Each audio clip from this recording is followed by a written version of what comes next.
Rizal. Ayan. So nakikita nyo, napakalawak ang bundok ng landing point. So, sasamahan nyo ako maglibot dito.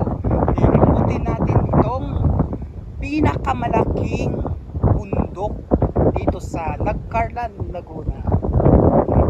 So, tingnan nyo. So, nakikita nyo sa likod ko may kubo-kubo. Ayan po may kubo. Pag may pupunta dito, nirerentahan ko yan. Magkano yung renta? So, ayan. Ganda dito. Pasyal kayo dito. Ganda-ganda dito.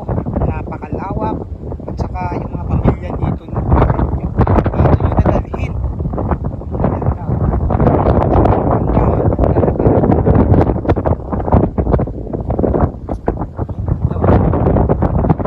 Punta kayo dito. Napakaganda na lugar. At saka napakatahimik mo dito. Pupuntahan nyo. So, ayun.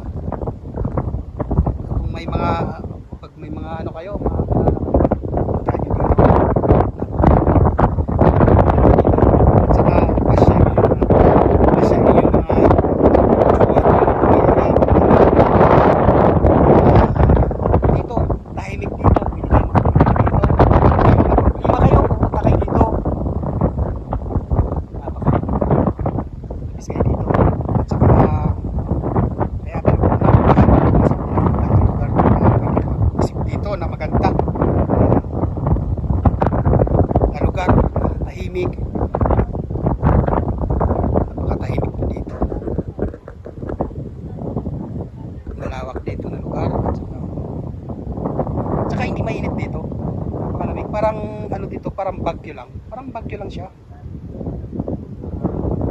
Kahit mainit dito, kahit mainit, malamig pa rin gawa ng parang ano kasi to, parang Baguio City.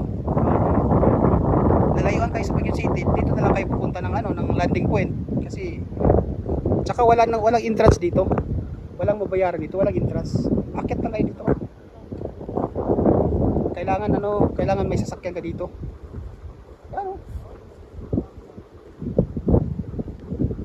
Napakaganda dito na lugar. Punta kayo dito, malapit lang. Kung nasa Nagcarlan kayo, malapit lang kayo.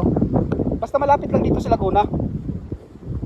Alam nyo, landing point oh. Makikita talaga buong mundo.